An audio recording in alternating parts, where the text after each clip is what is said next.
Now, let's actually get to the bill of the law process. The idea here is that bills can be introduced in either the Senate or the House, unless, of course, it deals with money or taxes. In those instances, it just has to begin with the House. It still has to clear the Senate, but it actually does have to begin with the House. Once a bill is actually introduced, and I just picked the Senate for this example that I'm going to run through with you guys, but a bill is introduced in the Senate, and there's kind of an idea, and we'll kind of follow through this, but it's introduced to members of the House or Senate, and I said it goes to the Senate. The bill will then go to its first reading, so it will be read to the Senate, and there'll be people going in and out, so people won't sit and listen to the whole thing. It then goes to the appropriate House or Senate committee. So in our instance, for the Senate, it's going to go to the appropriate Senate committee. And then, as we talked about yesterday, the Senate committee is then going to read the bill, research the bill, debate the bill, maybe change it, maybe pigeonhole it, maybe vote yes, or possibly even vote no on it. At that point now, I'm going to kind of enter into the next slide here so we can kind of run through this. What I'm going to create for you guys is a flow chart. And I'm going to pop in some information here on the bottom of the screen that you guys can add to your notes as we run through this flow chart. The chart begins here with the Senate. When our bill is introduced into the Senate, as you can see here on the bottom, it really can be introduced by any member of the House or the Senate. It just can't be introduced by a citizen. You and I can't actually do this ourselves. What we would have to do here is to actually contact our senators or our members of the House with an idea. They would have to sponsor the bill, or basically say, you know what, that's a good idea, I'm going to introduce that on your part. At that point, once it is introduced, if it's in the Senate, they will give it an S number, so literally like S6374. Or eventually, if it makes it to the House or is introduced in the House, it'll give it an HR 7359. So that's a way that it's tagged, so it can be followed through the system. You can actually follow bills online. Once it's introduced, the next step is the conference action step. At this point, this is what we talked about yesterday, where it's going to either go to a committee, a subcommittee, etc. So we said that committees can accept the bill, vote yes. They can reject it, vote no. They can amend it, so make changes to it. They could set it aside and leave it, or they could just outright vote no on it and kill it as a result, doing it that way. When they're actually doing these things, when they decide not to pigeonhole it and they actually do decide to look at it, they're going to research it, and they're going to do that research by having hearings. Those hearings, they'll bring in experts, and under oath, those experts will swear that to the facts that go along with the hearing. So, for example, senators, if it's a Senate hearing, or members of the House can ask questions. If it's a bill that has to do with energy, they can ask the oil company, how safe are your oil rigs? And that individual that represents the oil company has to, under oath, answer those questions. And when it's all said and done, a vote will take place, yes or no. And if it's yes, then it will continue to the next step. At this point, if it's no, the bill dies. More bills, obviously, are introduced than can be handled. As it says, 80 to 90% die without any action. Now, the committee part is really where the education on the bill takes place. And I understand that it's not exciting, but I do want to show you one quick example of what a committee hearing looks like. We'll call to order the Subcommittee on Communications and Technology for a hearing on cybersecurity, the pivotal role of communications networks. I want to thank our witnesses for being here this morning. We look forward to your testimony and are very appreciative of your taking the time to be here to help educate us so we can do the right thing in terms of assisting you all with the security networks or the cyber networks. Back in October, the House Republican Cybersecurity Task Force, appointed by the Speaker, recommended that the committees of jurisdiction review cybersecurity issues.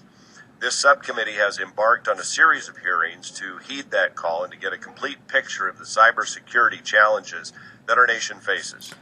In our February 8th hearing, we examined threats to communications networks and Again, I understand here that these are not exciting, but as you got a little bit of an idea there, this individual, the chairman, Mr. Walden, is saying you're going to basically, as experts, educate us. If it makes it out of committee, and a majority, great majority, 80 to 90% never even get looked at. So the likelihood that you get to committee and you make it out is very small.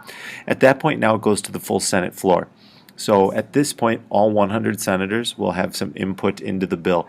There's going to vote on passage on that bill. Let me pull this up here. This is where a filibuster could occur, but now you have members of the House and members of the Senate that are going to have the opportunity to speak, to read all of the research that was done up in this step in committee and in subcommittee. You get the opportunity now to get a hold of it, especially because you're on 4 to 6 different committees. So a lot of bills you don't have familiarity with. You're going to rely on and lean on those individuals that are on the other Senate committees to help educate you. Now, if you do make it, again, 51% of the people vote yes here, 51% of the people vote yes here, you've now cleared the Senate. Okay, and if we say, for example, this bill deals with energy and energy spending on renewable energy, at this point now the bill will go to the House. It is given an HR number here, as it will say in the notes, and it will be referred to committee. Again, what the committee will do with it, they are going to possibly reject the bill. If they do, it's gone through all these steps and it's done. They may pigeonhole the bill. They may set it aside and do nothing with it. That's also a possibility.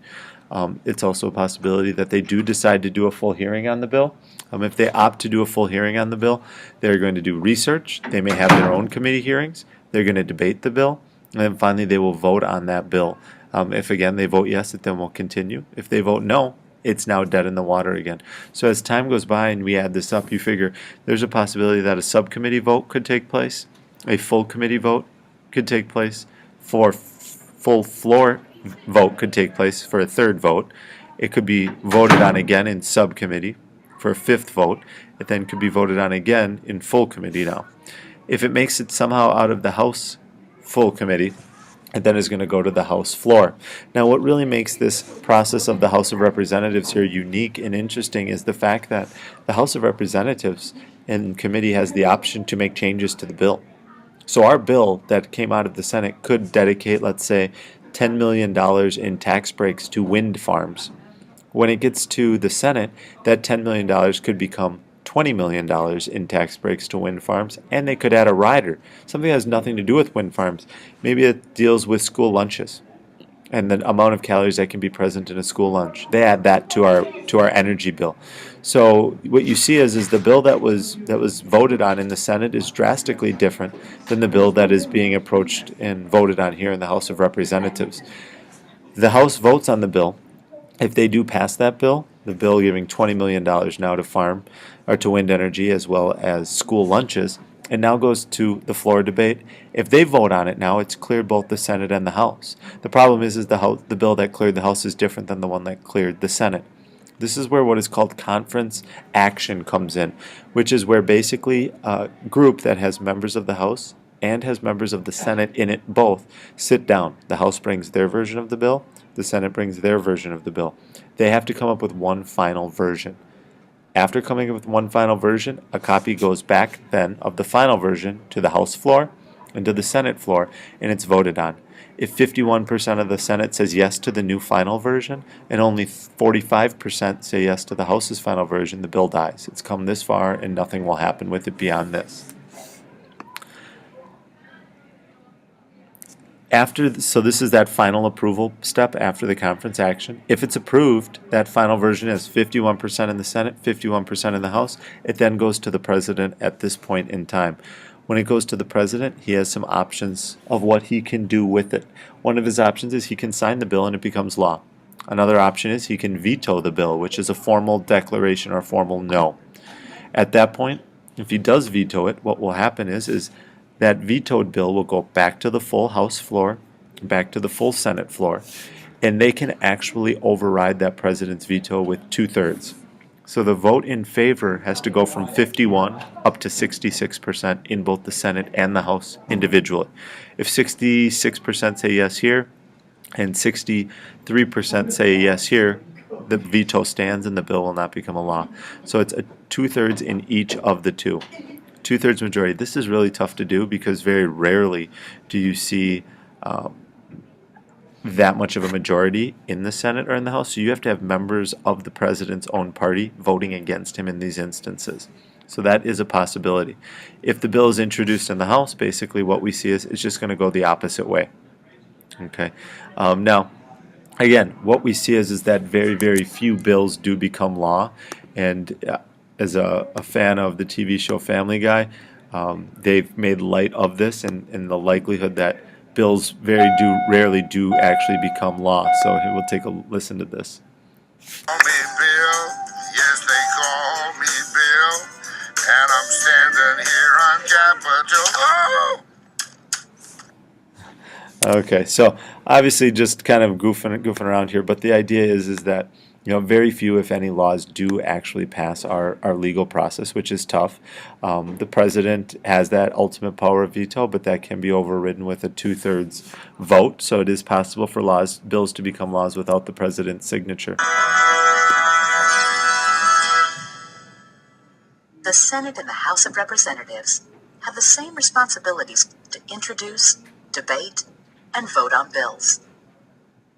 A bill is what a law is called before it has been approved. Bills deal with national and foreign issues and programs that help our country. Some bills give money to run our government. The idea for a bill may come from people, groups, companies, state legislatures, and the president. Only a member of Congress can introduce a bill in the Senate or House of Representatives. A bill is introduced by having it read to everyone in the Senate or House of Representatives. A bill to implement the United States-Chile Free Trade Agreement. It is then talked about. Some people may agree with it, and others may not. Then it is voted on. The yeas are 70, the nays are 29. If it passes, it then goes to the other group of Congress. A message from the Senate. Mr. Speaker. Secretary. I've been directed by the Senate to inform the House that the Senate has passed S 285. They read it, talk about it, and then vote on it. The question is on passage of the bill. All those in favor say aye. Those opposed, no. Okay, the chair, the ayes have it. If it passes in both the House of Representatives and the Senate, it goes to the President to be signed into law. Congress works to make life better for our country. They make laws that help our government work and laws that serve the needs of the people.